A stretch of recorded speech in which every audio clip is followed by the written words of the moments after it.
Hi there. This is Lynn Jordan with Authors Tools, and today I am here with Leeza Robertson, and we are going to do a follow-up about the Kindle Unlimited to follow up on the hangout that we did a couple of weeks ago.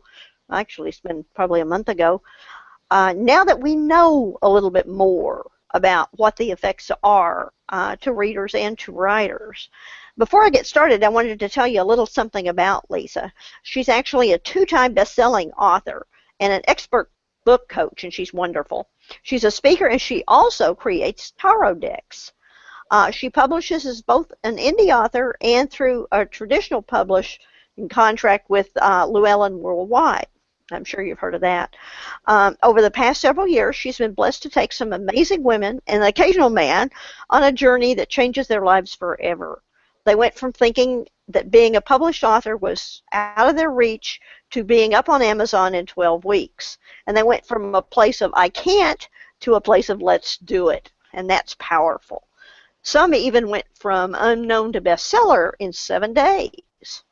She believes that everyone has a story to tell, like I do, and share with the world, and she's passionate about assisting as many people as possible to get their story written, get it published, and out into the hands of those who need it. And that's why she's created the Elite Writers Academy, and we're going to get her to tell us more about that a little bit later. So you can join her with that, and she will get you started on creating your legacy. Welcome, Leeza. Hi, Lynn.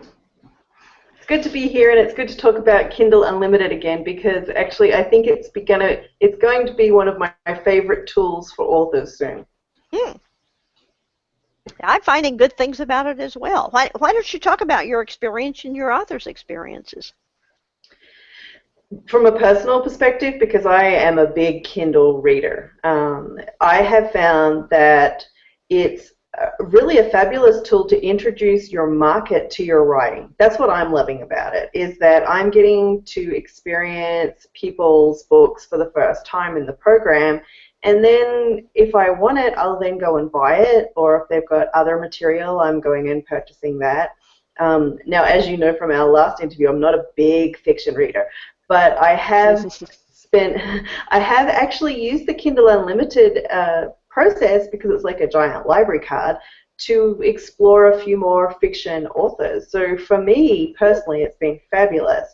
Now, from a business perspective, I've actually noticed that my rankings and the rankings of some of my authors have actually gone up since Kindle Unlimited came out, and we've definitely had more sales. So from that perspective, I see it as a bit of a win-win. I've seen that as well. And I think I hear you saying that Kindle Unlimited is going to make you more of a fiction reader. Well, I said it has explored my, opened my options. I have a very specific type of fiction that I like to read, and it kind of has explored, opened up those possibilities for me. But I wouldn't say I would become a 100% fiction reader, no. No, not 100, but you see, my mission in life is always to create more fiction readers. Yes, you and half the people I know. That's right. Mostly fiction authors, right? Yes, that's right. We always need more readers. Have you seen your downloads go up? Not only your sales, but your downloads. Yes, absolutely. And I think that's one of the things, is people are getting a chance to explore your content. It's kind of like, Kindle Unlimited really has become the new opt-in. People are really happy to have a look through your book, and if you're designing the front matter of your book correctly, then it's taking them the first 10% to actually get into the book. So you don't really have to worry too much about them not going past the first 10%, because you've worked the front part of the book, and they have to get to 12% into the book to finally really get a gist of it. So if you're really putting that front matter and back matter together properly, then it's not a problem, and in fact I'm seeing it as such an amazing tool for authors. Have that caused you to move some of your back matter into the front? Are you mainly doing about what you were doing before? It's actually made me move where I put my table of contents. So the next book series that I've got coming out, that I'm writing, so not the ones that I've put together for my podcast where I've transcribed them, but for my next series of books for authors, we're actually moving our table of contents. So it's actually being moved further into the book. Which is a tactic I have seen a couple of other nonfiction authors use, because generally Kindle likes to start after the table of contents, where they automatically start you into the book. So moving that table of contents actually after the introduction, so you put in your bio, your free gift, your introduction, then the table of contents, then chapter 1. And that's the formula we're going to be putting the new books out in, and that really kind of gets rid of that 10% issue. Wow, that is your tip of the day, folks. That's what I do. Yeah, that's right. Take that one to the bank. That is a marvelous idea. Who knew? Just move your table of contents. Yeah, I knew that. That Kindle starts up, after that, the table of content, and even fiction authors are putting table of contents in just with the chapter titles, because it formats well that way. Mm-hmm. So that's a marvelous tip. I really like that. And I've talked to my readers a lot about, I was afraid that everybody was going to sign up for the free month and then drop it. Nobody I have talked to wants to drop it. They all have found, like you and like me, that it's a great way, a risk-free way to check out new authors and maybe read some things that you wouldn't read ordinarily. Have you found that, Leeza? Absolutely, and what I'm really hoping that a lot more authors are going to see this as an opt-in tool, as a lead generation marketing vessel, because I don't think there has been a big enough jump yet for people to really comprehend what this means as part of their sales funnel. So if we can kind of educate authors to say, listen, just throw a couple of books into that unlimited marketplace. Give people a taste of your writing style and what you have to offer, and it's only going to give you huge, huge benefits. So to me, it doesn't matter if you're doing fiction or nonfiction. If you're doing a series of books, put the first one in unlimited and just get those downloads and get that generation of sales, because what's happened, I've noticed, Lynn, is that there is such a small pool in the unlimited library right now. So only those who are kind of savvy and smart and have keyed onto the fact that, hey, we could actually take advantage of the fact that the pool's kind of tiny right now, they're actually making quite a bit of money. So, let's jump in. Let's get in there and widen that pool a little bit before other people really kind of catch on. Because I'm thinking that in the next 2 years, the Kindle Unlimited market will be massive, whereas at the moment, it's not as big as I actually thought it was going to be. It really is quite small. Yes, I was surprised at that too, and I haven't. Of course, none of my people have pulled out, but I know that if we get to talking about money, that the payout hasn't been what everybody was assuming it was going to be. Everybody except us, we talked about that last time. So, do you think that's causing authors to pull out? I think it caused them to pull out before they could see the advantages of it. Right, and that's the whole, the sky is falling. The sky didn't fall, and what happened was what always happens when there's a panic. The brave people stay and benefit, and those that run now have to put in extra work. And I would say you don't want that work to be too much harder. Get something into that Kindle Unlimited funnel like today. Put something back in there today if you can. Right. And what I am quite impressed with about this is, unlike most things, this has the same advantages for fiction and nonfiction. Almost everything you have to say, okay, fiction people do this, nonfiction people do this, but this is exactly the same, and the Yes. benefits are tremendous for both. Absolutely, because truly this is marketing. And if you can see it as a marketing tool, just like social media or any other level playing field about books, that is what is fabulous about it, is that what's working for fiction writers is going to work for nonfiction writers as well. Yeah, and a lot of fiction writers don't like the word marketing. They don't market. They have books. They don't make sales. They just do books. And this is something that, as an author, you can do just doing books. Okay. Yeah, It's so if you don't want to letting market, Amazon then take care of that. just write a book and put it in Kindle Unlimited and pretend that the rest doesn't happen. Right. That's right. Because as my clients know, one of my soapboxes is, you are a business. I don't care if you're writing only fiction, and you don't want to do all this other stuff. You are a business, and this is a business. But this is the best way I know of right now to boost sales without being businessy and markety, maybe. Absolutely, but I want people to understand that this has far more reaching consequences on bigger sales. So even if you're a fiction writer and money kind of scares you, or you don't want to talk about it because you feel somehow it denigrates your craft, or it makes you less of an artist because you could actually pay your mortgage off by writing, which I know it happens. I've been through art school. I know that there can be a little split in the subconscious about earning money and being creative.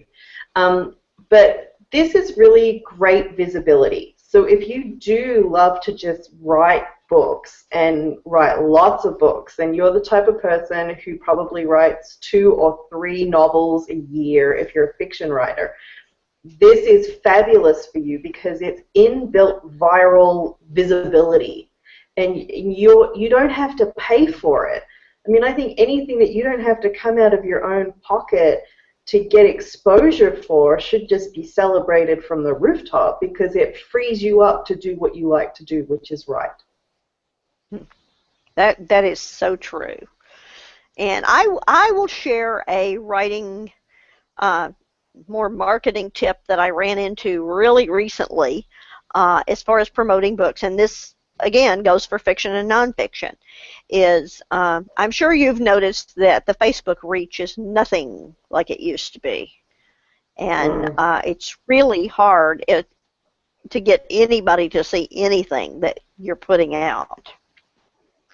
Well, what I ran into this last week was I noticed on my readers page, I usually talked about on sale, when a book was on sale, special promotion when it was on for free, and new release if it was a new release. And I noticed the special promotion books were getting much more visibility than the on sale books, and that's even with the same amount of likes, same amount of shares, same amount of anything. So I had a meeting with my VA, and we talked about it, and she said, yeah, I've seen the same thing. And so we took off the word sale. Sale is the killer right now. So if you talk about sale, your reach is not going to be there in any sort of a post. Also, a dollar sign. We went to free and 99 cents, the 99 cents. That's not a good one. Right now, the word free is killing it, So if it's okay to use the word free, I expect them to come back and change that soon. But right now, free works, so you can jump on that bandwagon. But basically, what we've done is we've taken off any sort of sale or price or anything, and basically just say what the genre of the book is. With And that special promotion, huh? Special promotions picking up the algorithms right now. right. Well, the special promotion was not good either. It wasn't. It was less detrimental than the sale, but free beats special promotion to pieces. So. As it does in the real world. Imagine that. Right. Well, this is Facebook, so it changes. It changes all the time. Google changes all the time. But this week, this week only, this is what's happening. This week on Facebook, use the word free as often as possible. Now, have you noticed with your marketing, do special hashtags work on Facebook or not? Because I think that's interesting too. And are you noticing this on your personal page or on your business page for Facebook, or both? I haven't seen any great effect with using the hashtags over on Facebook. And it may be that the Facebook people aren't used to using hashtags. Mm. It may be more of an audience education thing. Yeah, people are in Twitter, they know about it. Google Plus puts it in for you, so you don't have to think that much about it. But I don't think the Facebook audience is really keyed into that. What have you seen? Yeah, I found the same. I do tend to put them in anyway, just out of curiosity, but I have noticed that it doesn't seem to make that much difference on Facebook whether or not you've got the hashtags in. Mm-hmm. Now, obviously, for social media sites like Twitter and Instagram, you have to have those hashtags in there because there's a lot of conversation going on with those hashtags, and if you want to be seen, you've got to put it in there. Yeah. Have you done anything with ads on Facebook? No, not yet. We are looking at putting together ads for the post-Christmas market, so we haven't really kind of stretched that out yet. That's coming up at the end of the year. Mm-hmm. What I ran into, I did ads for this workshop that we just did a couple of weeks ago. And the Facebook is bipolar. Be aware of this if you're going to use their ads. You can target wonderfully, and I love that. And you can get your costs down. People say to take an ad off of a Facebook website, you're going to pay like $3 or $4 a click just to get them over to the website. Regardless of how they convert. And that is definitely not true if you're targeting correctly. We were getting 30 and 40 cent clicks on our Facebook ads. However, I would put up an ad and it would outperform the other ones, and that's another thing is you get ad blindness, so you need to change your graphic pretty often. Mm-hmm. And then and it would be approved immediately. And then probably 24 hours later, it would be disapproved because it had too much text in the graphic. They have their 20% text rule. And some of these I don't think had 20%, but, whatever. So then I would kick up another graphic and we'd go through it again and we'd have the same pattern over and over and over. And I finally, and that was the little sidebar ads. I did a boosted post because I wanted to reach certain people with the bigger boosted post, and I was thinking it's bigger, the graphic's bigger, so the text may be less of an issue, right? Well, they approved it, and then not too much longer, they disapproved it. And, well, it ran probably for the same 24 hours that the other ones had, but it wasn't converting nearly as well. And I know that boosted posts don't do as well.